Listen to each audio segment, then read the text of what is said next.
Vamos a dar comienzo ya al acto de clausura, porque sí, hemos asistido ya a 15 paneles, hemos tenido el privilegio de escuchar y de conocer a 80 profesionales líderes en sus sectores que nos han ayudado, como ahora mismo y como en el resto de paneles de ayer y hoy, con su visión y su experiencia, a encarar los retos de nuestra industria, a poder apreciar los avances en descarbonización, en eficiencia energética, pero sobre todo creo que pueden estar de acuerdo y también que nos siguen a través del streaming, hemos asistido al altísimo nivel de la ingeniería española, la ilusión, también el optimismo por una reindustrialización en España y en Iberoamérica y sobre todo a la altísima capacidad de trabajo demostrada por los ponentes y las empresas o instituciones a las que representan.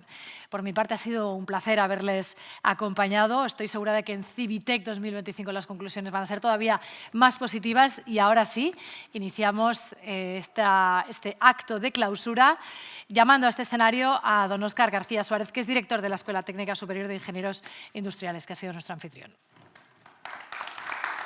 Gracias. ¿Tengo que ir ya?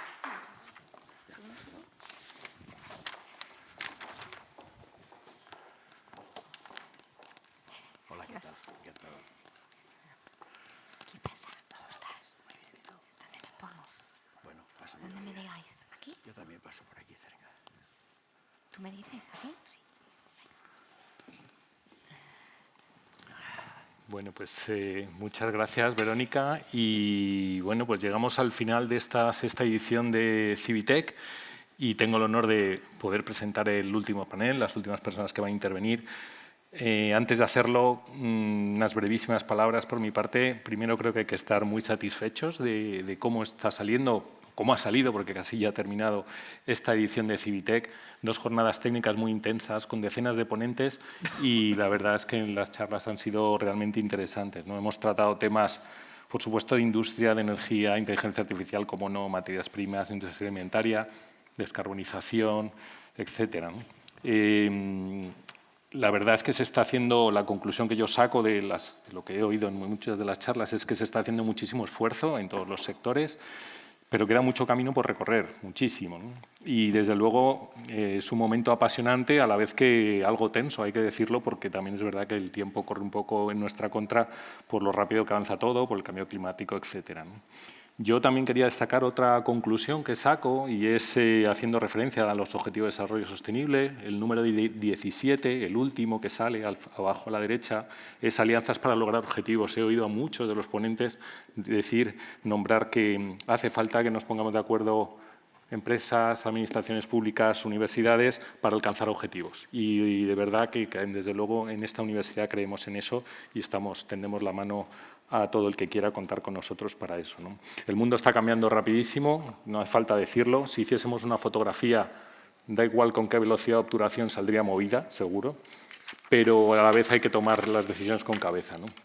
Y luego también se ha hablado algo de talento y permítanme, ya que estamos en una universidad, pues que dedique unas palabras a hablar de la formación. Se necesitan muchos ingenieros, muchas ingenieras, eso es evidente, no en España ni en Iberoamérica, en el mundo entero. Yo creo que hay que seguir trabajando, motivando a los jóvenes a que conozcan la ingeniería, para que conozcan esos estudios, porque son realmente apasionantes. Tenemos que dar una buena formación básica y tecnológica y también hay que decir, y creo que es importante, que el aprendizaje necesita algo de tiempo. O sea, se necesita tiempo fabricar un ingeniero, ¿no? Y no hay demasiados atajos en esa formación, ¿no? Igual que hablaba antes del ODS 17, pues ahora hablo del ODS 4, que es educación de calidad. Y, volviendo a lo de antes, pues decir que necesitamos apoyo de las instituciones y de las empresas para llevar a cabo nosotros mejor nuestra labor, ¿no? Y bueno, pues ahora le voy a pedir a los 3 ponentes que tenemos de lujo aquí en nuestro último panel que nos den sus conclusiones. Decir que para nuestra escuela colaborar con Civitec es un placer, es un lujo poder ofrecer nuestras instalaciones para que se haga y colaborar en cierta medida con el éxito de esta conferencia, ¿no? Las personas, voy a presentar a los 3 ponentes muy brevemente, pues son personas muy conocidas y cuando los presente yo me siento y luego le pediremos al último interviniente que haga la clausura de la conferencia, ¿no? El primero intervenir será don Fabián Torres, decano del Colegio Oficial de Ingenieros Industriales, que está sentado en el centro de los sillones. Allí en el extremo izquierdo tenemos a don Ramón Jáuregui, presidente de la Fundación Euroamérica, y creo que persona muy conocida por su dilatada trayectoria política. Es un lujo tenerle aquí con nosotros. Y yo diría, si me permiten, mucho menos conocido y a lo mejor lo ha puesto menos en práctica su pasado inicial de ingeniero, que también lo es. Así que, bueno, pues ya que este congreso es de Ingeniería y Tecnología, pues tanto mejor, ¿no? Y terminaremos las intervenciones con doña Silvia Roldán, que es viceconsejera de Digitalización de la Comunidad de Madrid, ingeniera industrial, gran amiga de la casa. Y Silvia, luego cuando terminemos, como las intervenciones serán en este orden, pues te pedimos que cierres la conferencia. Bueno, espero que hayan disfrutado estos días y les cedo la palabra a ellos. Muchas gracias.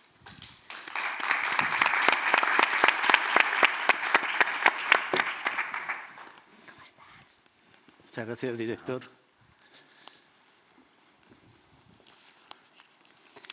Pues buenas tardes a todos, queridos amigos, compañeros.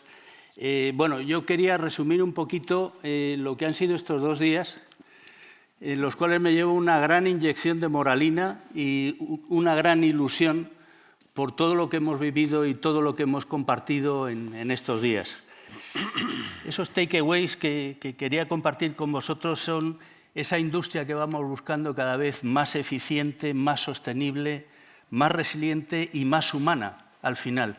Hemos llegado a hablar de esa personalización, que es el siguiente paso en que nos estamos embarcando los ingenieros para llevar el producto final, el servicio final muy hacia la necesidad de cada uno de los clientes. Hemos hablado, como no podía ser de otra forma, de esa importantísima cooperación iberoamericana, transatlántica, esos 800 millones de hispanolusoparlantes que tenemos. Yo lo de los 600 se me quedan cortos, por eso siempre tiro un poquito por arriba con este tema, y las oportunidades que hemos comentado. El consejero de Digitalización nos habló de la fuerte apuesta que tiene la Comunidad de Madrid en tecnología y todo lo que es inteligencia artificial. Antonio Garamendi nos dijo el gran secreto de lo que todos estamos esperando que sea la industria en España, ese reto del 2020, de en el año 20 alcanzar el 20% de PIB industrial, que además se observa que en aquellas regiones que se consigue el desempleo está por debajo del 10%. Más de 20% de PIB, menos del 10% de desempleo. Hemos visto la necesidad de talento, la necesidad de las mujeres de ingeniería, y el director nos ilustraba con las cifras últimas que tenemos en esta escuela, que son verdaderamente envidiables en este sentido. 38% estábamos hablando de mujeres, de chicas que se están apuntando a esta escuela a estudiar, con lo cual, fenomenal, un éxito. Hemos tratado los temas del hidrógeno verde en sus distintas tonalidades y colores. Alguien decía que no sabía de qué color era el hidrógeno, recuerdo, porque nunca lo había podido llegar a ver, pero efectivamente sí que estamos haciendo una fuerte apuesta por el hidrógeno. Hemos hablado de que esa industria del 20% de PIB genera al final una economía sostenible, un empleo de muy alta calidad y unos sueldos acorde con ello. Hemos tenido la oportunidad de reflexionar con Redella, que está liderando en este momento todo lo que es la optimización de redes en el mundo. Tenemos que sentirnos muy orgullosos como españoles de tener una compañía como Redella en España. Lo mismo en Agas, siendo el número 1 en todo lo que es gas licuado y, desde luego, en todo lo que es la aseguramiento, la seguridad en el suministro, algo trascendental y que en estos tiempos convulsos es muy importante. Hemos hablado de la energía nuclear, del Small Modular Reactor 4.0. Nada más y nada menos que no debemos perder ese tren de la energía nuclear. No solo no debemos intentar crecer en la industria existente, sino que tenemos que intentar no desmantelar la que tenemos. Si perdemos ese conocimiento y ese know-how en la industria, en este momento nuclear, perderemos el tren de esos reactores modulares pequeños que son lo que para la inteligencia artificial, para el blockchain y para toda la tecnología se están empezando a utilizar en Estados Unidos como fuentes de futuro de energía. Ahí tenemos que estar y ahí tenemos que seguir. Hemos hablado de las materias primas y el balance que debemos mantener en equilibrio siempre los ingenieros entre globalización y sostenibilidad. Hemos hablado también allí del Critical Raw Material Act, en el que se están poniendo ya un poco las normas del juego en cuanto a qué vamos a hacer con los recursos de aquí a futuro en Europa. En alimentos hemos visto la importancia que tienen, está considerado por el Gobierno como un sector estratégico y ahí en este momento el Ministerio de Agricultura y el Ministerio de Industria están aunando esfuerzos para con los PERTEs conseguir que sea, como hemos oído ahora al final, la agricultura y que al final está detrás de los alimentos también uno de nuestros ejes de posible crecimiento a futuro. Talento. Me gustó la frase de los ingenieros se las ingenian. De alguna forma estamos para romper barreras y para todas esas megatendencias que hemos estado viendo, convertirlas en verdaderas oportunidades, en verdadera riqueza, en crecimiento, en PIB, en empleo. Hemos hablado de la... no quiero olvidar dentro del tema de talento la Silver Generation, que no hay cosa que me guste menos que Silver Generation. Para mí es la generación platino. Tenemos en este momento una capacidad de personas que, por circunstancias, han rebasado una edad que para la empresa consideran que deben pasar a la reserva, como digo yo, pero eso no quiere decir que no dejen de ser activas. De hecho, en el colegio tenemos programas ahora de lanzamiento para que esas personas contribuyan, como se está haciendo en modo normal en Estados Unidos, a ese crecimiento. Ahora que necesitamos esos más de 200.000 ingenieros en España en los próximos 10 años. Los tenemos, contemos con ellos. Dentro de la inteligencia artificial incluso le hemos dado 2 mesas al tema. Y aquí es importante también lo que hemos comentado. Es muy importante todo el tema del reskilling, el upskilling, de toda la transformación que vamos a vivir. Es una herramienta más que tenemos. Ha surgido en la última mesa redonda un divertido debate de poner o no poner puertas al campo, de si tener 2 velocidades, qué pasa con China, que no tiene barreras, qué pasa con Europa. Ahí seguro que los ingenieros somos capaces de balancear nuevamente con éxito esa situación.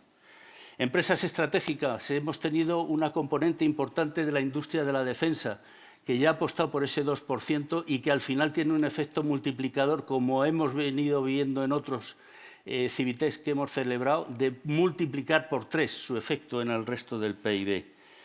Hemos hablado también de la microelectrónica. Aquí me encantó la frase de ocupar espacio no ocupado. Tenemos la oportunidad de meternos en los nichos del Blue Ocean, donde en este momento la batalla no se hace en costes, sino en oportunidades, en aportación de valor. Nuevamente los ingenieros. ¿Tenemos algo que decir allí? Descarbonización de la industria. Me ha encantado, sobre todo en esas facetas en cuanto a ver un poco el tiempo, el precio, la logística, los recursos y cómo hacemos ese balance, que yo creo que es trascendental para poder seguir adelante. Aquí mencionar, dentro de todo este ciclo de economía circular, a mí me gusta, y enlazando también nuevamente con la agricultura, porque yo creo que es de lo que estamos viviendo en este momento con más intensidad en España, completar el ciclo de vida, descarbonización. ¿Qué hacemos con el CO2? Miren, googleen, secuestro del carbono. Es nada más y nada menos que devolver el CO2 al suelo para enriquecerlo. Con eso ya ganaríamos más en todo lo que es esa fertilización del suelo que completa el ciclo de vida de animales, plantas y al final alimentos. Iberoamérica, como hemos dicho, hemos tratado el eje de la tecnología, de la agricultura, de la salud, del espacio, pero hay muchos otros más. 800 millones de potenciales clientes detrás, que como bien decía Pedro, no es solo un lenguaje, sino que es un pensamiento y es una cultura lo que hay detrás. Finalmente, comentaros que el colegio está detrás de todas estas iniciativas, empujando en todas estas facetas. Y quiero, en primer lugar, pasar también agradecimiento a todos los asistentes, tanto en línea, en streaming, como por supuesto a los presenciales aquí dentro de esta sala, a las autoridades que nos han acompañado, a los patrocinadores, a todo el equipo humano del colegio que ha estado acompañando y haciendo que esto sea posible tanto en el colegio como en la asociación, Hablo de Cristina, hablo de Gloria, de Carmen, de todo el equipo que en definitiva ha estado apoyando esta iniciativa. Muy especial cariño a mi querida escuela. Director, muchísimas gracias, como siempre, por ofrecernos este espectacular escenario en el centro de Madrid. Y bueno, acabar diciendo que estoy sustituyendo en este acto de clausura a don Manuel Soriano, nuestro gran director del Congreso, para el que ya pido un gran aplauso porque le tenemos con nosotros.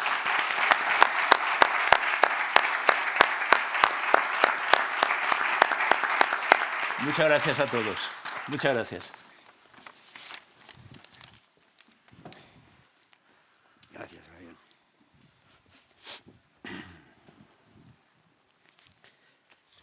Buenas tardes, señoras y señores, querido director de la escuela, decano del colegio, viceconsejera del Gobierno de la Comunidad y amigas y amigos que me escucháis. Manuel, en primer lugar, mi agradecimiento por tu invitación. Yo estoy aquí por él. Él me insistió en que acudiera, no como experto, sino como, yo diría, amigo de la ecuación Europa-América Latina o de la ecuación iberoamericana, porque el Congreso tiene esa, digamos, esa naturaleza, esa entidad, y me pidió que dirigiera unas palabras a propósito de esa ecuación. Y eso es lo que voy a intentar hacer.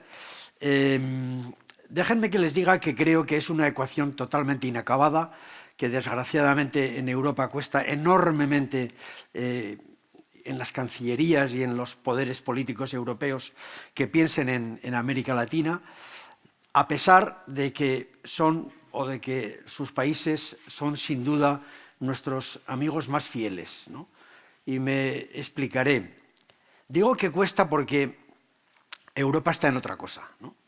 Es bien fácil de entender, porque si uno lanza un radio de 3.000 kilómetros desde Bruselas alrededor, pues todo lo que encuentra es una vecindad totalmente incendiada, ¿no? Una vecindad que puede traernos la guerra de nuevo. ¿Quién lo iba a decir? Y lo cierto es que estamos en guerra aquí al lado, en Ucrania, con la invasión de Rusia, pero Oriente Medio es un desastre, y el Sahel también. Y ese radio nos coloca a toda la política exterior europea mirando hacia el este. Si uno lanza un radio un poquitín más amplio, 6.000 kilómetros, pongamos por caso, se encuentra con el Indo-Pacífico y con Asia. Y realmente esa es el otro gran polo de atracción de los intereses económicos y geopolíticos europeos. Y al lado está, efectivamente, al otro lado del océano, está América Latina.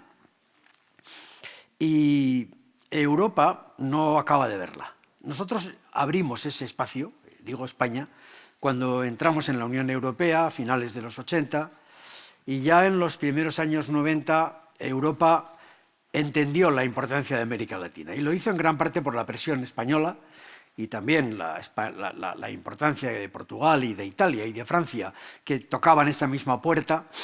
Y se inició un camino muy próspero, muy importante, porque en esos primeros años del siglo, prácticamente en los comienzos del siglo XXI, Europa construyó un marco de relaciones institucionales muy fuerte con América Latina. Hizo acuerdos comerciales que obviamente nos liberaban, nos exoneraban de gravámenes comerciales prácticamente con todos los países latinoamericanos, acuerdos con Centroamérica, con la Comunidad Andina, acuerdos con Chile, con México, por supuesto, excepto Mercosur, que es el agujero negro de las relaciones europeas con América Latina, y ahí sigue, por cierto.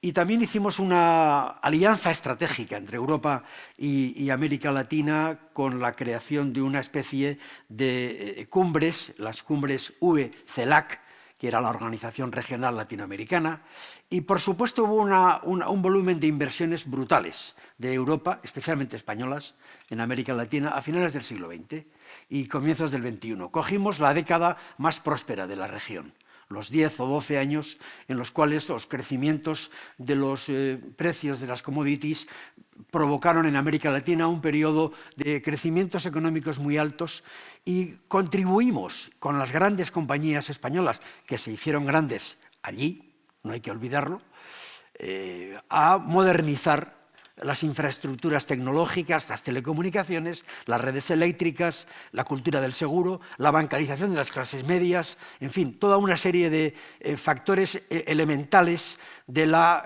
productividad y de la competitividad del siglo XXI. Y acabó el periodo 2010, 2012, 2013, cuando ya prácticamente los precios de las commodities bajan, las economías latinoamericanas empiezan a decrecer, se inicia lo que se llama una nueva década perdida, porque casi ha durado hasta ahora mismo, con la pandemia mucho más, y en ese periodo Europa vuelve hacia sus, digamos, sus endogamias, ¿no? sus problemas interiores, en gran parte porque ya se produce la invasión de Crimea, ya empiezan los problemas de la policrisis europea. Recordar cómo tenemos problemas con el euro, obviamente, que nos tiene al borde del precipicio de la desaparición de la propia Unión Europea entre el 9 y el 14.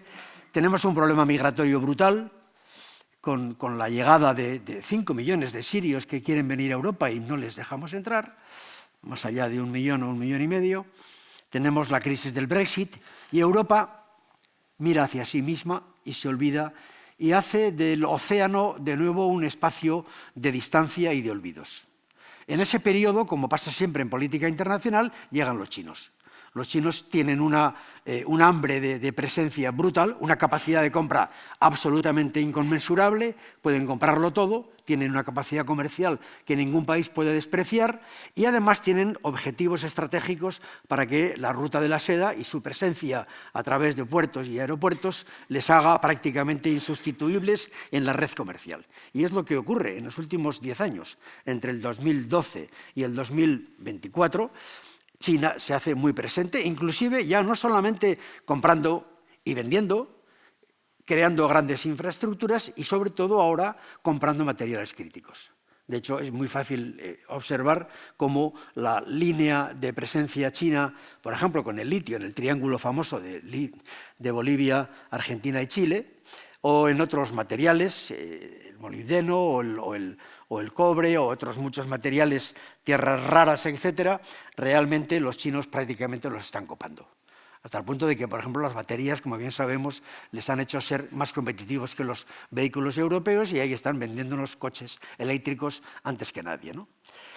Y Europa se está olvidando de América Latina. Yo creo que es el momento de decirlo.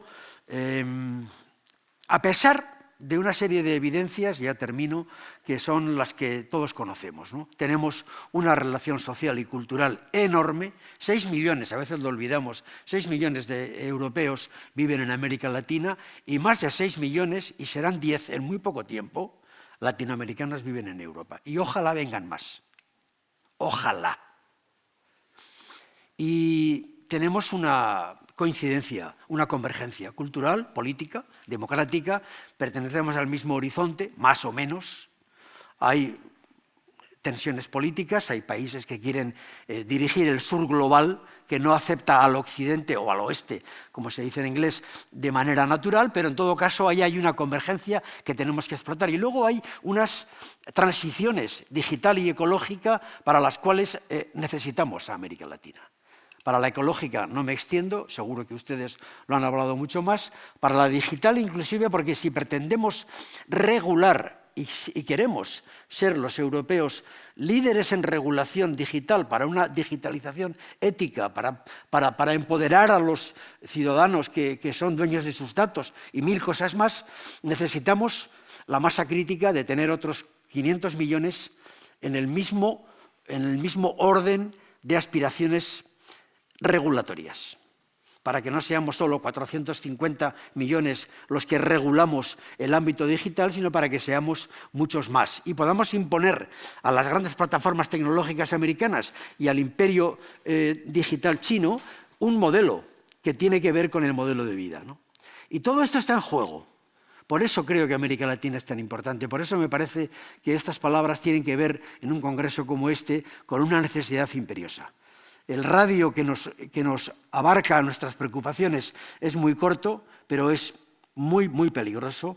Nuestros amigos fieles están en otro lado, están al otro lado de un océano que no es tal, que ya no es un océano, que hay una facilidad extraordinaria para ir y para venir. Hay 70 vuelos a México cada semana, por poner un ejemplo. Hay 10.000 empresas españolas en México. México es un cohete, con perdón, porque el nearshoring les lleva a todos los americanos a instalarse allí y a los chinos para vender en Estados Unidos a instalarse en México. Y eso no podemos despreciarlo nosotros, ¿no? Estas son las razones que explican que este Congreso sea iberoamericano y que todos tengamos una necesidad de urgencia iberoamericana. Gracias y buena suerte.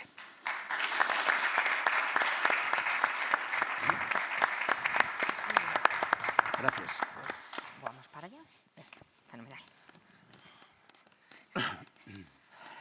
Bueno, pues muchísimas gracias a todos. Hoy tengo el honor de representar a la Consejería de Digitalización, al Gobierno de la Comunidad de Madrid, invitado para clausurar Civitec su jornada 2024. Es el momento de los agradecimientos y me van a permitir que en este caso saque la parte de corazoncito porque este congreso no me llega profundamente al corazón por varias razones que quiero explicaros. La primera de ellas es que soy miembro de la Junta de Gobierno del Colegio de Ingenieros Industriales, de mi colegio, el colegio de toda la vida.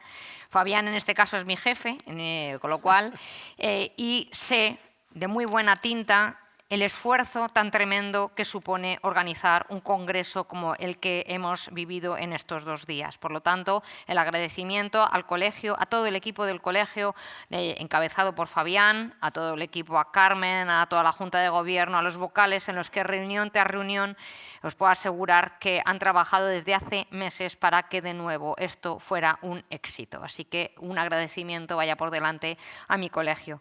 También a la escuela, como no puede ser, querido director. En este caso no es mi escuela, saben todos ustedes que yo estudié en la Carlos III, soy ingeniera industrial, pero de esas primeras promociones que salieron en la Carlos III, pero tengo el maravilloso privilegio de que esta escuela también me ha acogido con sus brazos, soy miembro de su consejo asesor, trabajo con la dirección de la escuela cada vez que me llaman para hacer cualquier cosa, con lo cual que este congreso que se organiza y que organiza y lidera mi colegio se celebra en esta escuela, pues para mí también es un privilegio, sabiendo también el enorme esfuerzo que supone organizar un congreso como este en unas instalaciones, así que vaya también por delante mi agradecimiento.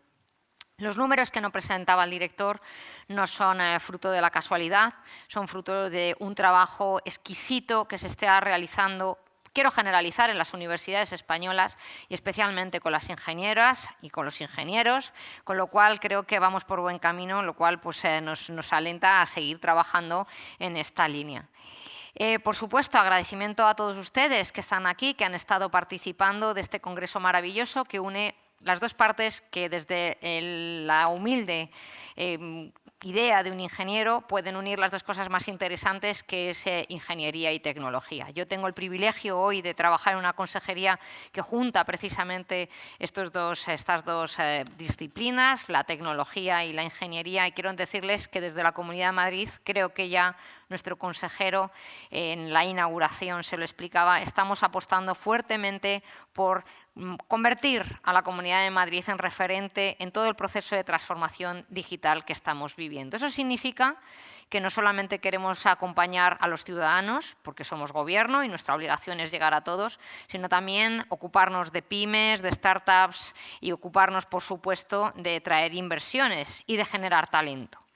Con lo cual, bueno, tenemos un trabajo por delante muy grande, la transformación digital llega absolutamente a todos los sectores, lo hemos podido ver en todas las mesas de debate en la que de una forma u otra, siempre se pone encima de la mesa cómo el proceso de transformación digital nos va a ayudar a acelerar o a solucionar muchos de los retos y muchos de los desafíos que ahora mismo tenemos encima de la mesa, cómo vamos a conseguir ser más eficientes, más sostenibles, apostando por implementar este proceso de transformación digital, pero a su vez, cómo siendo gobiernos respetuosos y siendo responsables tenemos que abordar un montón de desafíos que tenemos que poner encima de la mesa sin miedo, pero que tenemos que trabajar para que como buenos ingenieros establezcamos cuáles son los planes de mitigación de estos riesgos.